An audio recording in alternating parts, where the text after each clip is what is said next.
जंगल की दुनिया एक से बढ़कर एक विशालकाय जानवरों से भरी पड़ी है, जो अपने भारी भरकम शरीर के दम पर छोटे मोटे जीवों के बीच अपना रौब जमा कर रखते हैं। लेकिन आज के हमारे इस वीडियो में हम आपको कुछ ऐसे क्रीचर से मिलवाने वाले हैं जो न सिर्फ दूसरे जीवों के दिमाग को कंट्रोल कर सकते हैं, बल्कि उनसे वो सब कुछ करवा सकते हैं जो ये करवाना चाहते हैं। इसके साथ ही हम आपको कुछ ऐसे माइक्रो ऑर्गेनिज्म से भी रूबरू कराएंगे जो दिखाई तो नहीं देते, लेकिन इनका वार काफी खतरनाक होता है। जबकि कुछ पैरासाइट तो ऐसे भी होते हैं जो इंसानों को अपने होस्ट के रूप में चुनकर उन्हें मौत की नींद सुलाने से भी परहेज नहीं करते। तो चलिए बिना देर किए शुरू करते हैं हमारे आज के इस बेहद ही इंफॉर्मेटिव वीडियो को। टॉक्सोप्लाज्मा गोंडियाई। इस लिस्ट में सबसे पहले बात करते हैं टॉक्सोप्लाज्मा गोंडियाई की, जिन्हें दुनिया के सबसे कॉमन न्यूरोलॉजिकल पैरासाइट्स में से एक माना जाता है। ये कैट, रैट या फिर इंसान के दिमाग में भी दाखिल हो जाते हैं और कई बार तो ये इंसानों को अपने कंट्रोल में लेकर उनके बिहेवियर को बदल सकते हैं। हालांकि लोगों का ऐसा मानना है कि ये पैरासाइट्स इंसानों में किसी कैट को छूने से ट्रांसफर होते हैं, लेकिन असल में ये पैरासाइट्स चूहों के शरीर में मौजूद होते हैं और जब बिल्ली चूहे को अपना शिकार बनाती है तो ऐसे में ये पैरासाइट्स उसके शरीर में दाखिल हो जाते हैं और उसके शरीर को प्रभावित करना शुरू कर देते हैं। अगर विशेषज्ञों की माने तो इस धरती पर एक दो नहीं बल्कि लाखों करोड़ों की संख्या में लोग इन पैरासाइट से इन्फेक्टेड है और इसके पीछे का सबसे बड़ा कारण यह है कि पूरी दुनिया में लोग बिल्ली को अपना पालतू जानवर बनाना काफी पसंद करते हैं, जिसके वजह से ये पैरासाइट्स बिल्ली को छूने वाले इंसानों के अंदर आसानी से दाखिल हो जाते हैं। ग्लिप्टिपेंटिलस वॉस्प्स। चलिए अब हम आपकी मुलाकात एक ऐसे वॉस्प से करवाते हैं जो एक बार में करीब 80 अंडे देने के लिए जाने जाते हैं। लेकिन उससे पहले ये किसी ज़ॉम्बी कैटरपिलर को अपना होस्ट बनाते हैं और फिर उसे अपने कंट्रोल में लेकर न सिर्फ उससे अपने बच्चों की परवरिश करवाते हैं बल्कि उसकी मौत के जिम्मेदार भी बनते हैं। जी हाँ, हम बात कर रहे हैं ग्लिप्टिपेंटिलस वॉस्प की, जो ज़ॉम्बी कैटरपिलर के अंदर अंडे देते हैं और जब इनके अंडों से लार्वा बाहर निकलते हैं तो ये अपने सर्वाइवल के लिए कैटरपिलर की बॉडी को भोजन के रूप में खाना शुरू कर देते हैं। हालांकि एक बार जब ये लार्वा विकसित हो जाते हैं तो ये कैटरपिलर के शरीर को छोड़कर किसी पेड़ की टहनी की तलाश में निकल पड़ते हैं जहां ये अपना बसेरा बना सके। लेकिन दिलचस्प बात तो ये है कि अपने शरीर के सभी फ्लूइड्स को खो देने के बाद भी ये कैटरपिलर खुद को बचाने के बजाय ग्लिप्टिपेंटिलस के बच्चों की मरते दम तक हिफाजत करते हैं और जब ये बच्चे पूरी तरह से बड़े हो जाते हैं तब कैटरपिलर का काम खत्म हो जाता है और फिर इस जीव की मौत हो जाती है। कैस्ट्रेटर बार्निकल्स। अब अगर बात करें बार्निकल्स की तो इनकी ज्यादातर प्रजातियां हार्मफुल नहीं होती है और ये अपने एनवायरनमेंट के साथ घुल मिलकर रहना पसंद करती है, जो अक्सर सी फ्लोर या फिर रॉक्स के आसपास रहती है और पानी से फूड पार्टिकल्स जमा करती है। लेकिन वही अगर बात करें इस प्रजाति के कैस्ट्रेटर बार्निकल्स की तो ये बाकी के बार्निकल्स से अलग होने के साथ साथ काफी खतरनाक भी होते हैं। दरअसल ये किसी क्रैब को सबसे पहले अपना होस्ट बनाते हैं और फिर उसके निचले हिस्से से चिपक कर खुद को पैरासाइट में इवॉल्व कर लेते हैं, जिसके बाद ये क्रैब्स की बॉडी में खुद को इम्प्लांट करके उनके शरीर के सभी न्यूट्रिएंट्स को खा जाते हैं और फिर उन्हें पूरी तरह से खोखला बना देते हैं। इसके साथ ही ये क्रैब्स के शरीर में अपने लार्वा को जन्म भी देते हैं, जिसके वजह से क्रैब्स धीरे धीरे कमजोर होते चले जाते हैं और आखिरकार ये जिंदा नहीं बच पाते। ट्रिपैनोसोमा ब्रूसेई। अब जरा एक नजर इस माइक्रोस्कोपिक पैरासाइट के ऊपर भी डाल लीजिए, जो एक बार किसी को अपना होस्ट बना लेते हैं तो फिर उसे पूरी तरह से स्लीपिंग सिकनेस का शिकार बना देते हैं।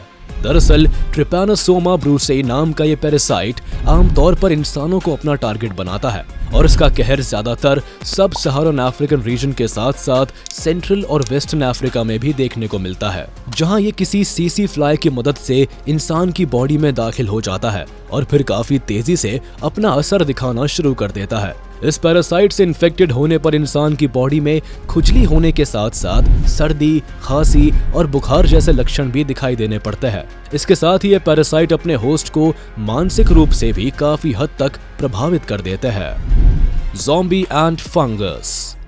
ज़ॉम्बी एंट फंगस, जिसे ओफियोकॉर्डिसेप्स यूनिलैटरलिस के नाम से भी जाना जाता है, ये एक पैरासाइटिक ट्रॉपिकल फंगस होता है जो अफ्रीका, थाईलैंड और ब्राजील के रेन फॉरेस्ट में चींटियों के शरीर में घुसने की कोशिश करते हैं और जब ये एक बार किसी चींटी को अपना होस्ट बना लेते हैं तो फिर ये उसके दिमाग के ऊपर पूरी तरह से अपना कंट्रोल बना लेते हैं। जिसके बाद धीरे धीरे ये उस चींटी से अपना मनचाहा काम करवाते हैं। इस दौरान ये फंगस चींटी के शरीर को अंदर से खाना शुरू कर देते हैं और फिर चींटी के मरने के कुछ दिनों बाद ही ये उसके शरीर से निकलकर जमीन पर गिर जाते हैं, जहां दूसरी चींटियां एक बार फिर से इन्हें होस्ट के रूप में मिल जाती है और इसी तरह इनका ये सिलसिला आगे भी जारी रहता है। हालांकि वैसे तो चींटियों की एक खासियत होती है कि ये अपने ग्रुप के बीमार सदस्यों को बड़ी ही आसानी से पहचान लेती है और फिर उसे बाहर का रास्ता भी दिखा देती है, लेकिन ये ज़ॉम्बी एंड फंगस से इन्फेक्टेड चींटियों को पहचान नहीं पाती, जिसकी वजह से ये इनका आसान शिकार बन जाती है।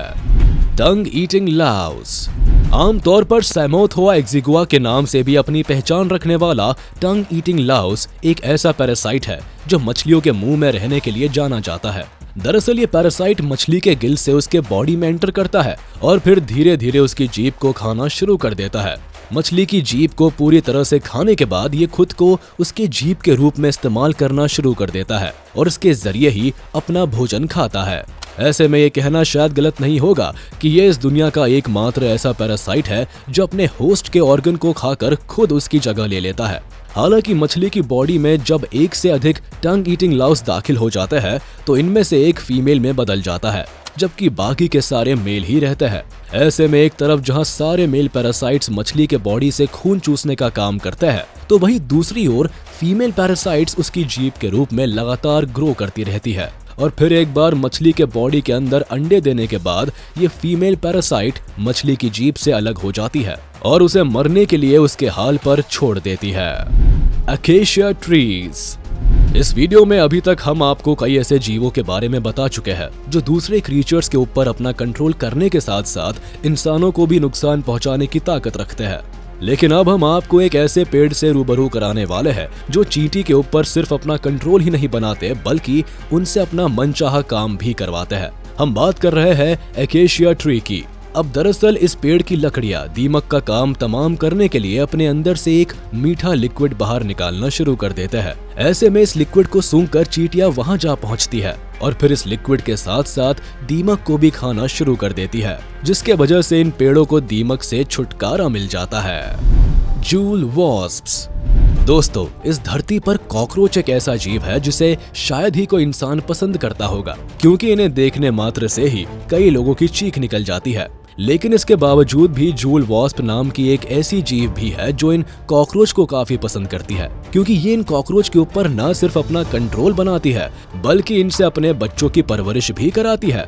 दरअसल जूल वॉस्प अंडे देने से पहले कॉकरोच को डंक मारती है, जिसकी वजह से कॉकरोच का बिहेवियर पूरी तरह से बदल जाता है, जिसके बाद ये कॉकरोच को एक बिल के पास ले जाती है और वहां अंडे देती है और फिर अपने अंडों को कॉकरोच के हवाले करके वहां से चली जाती है, जिसके बाद कॉकरोच इन अंडों की तब तक हिफाजत करते हैं जब तक कि इनमें से बच्चे बाहर नहीं निकल जाते हैं, जबकि इस दौरान जूल वॉस्प अपने बच्चों के प्रति बिना किसी टेंशन के अपना काम करती रहती है।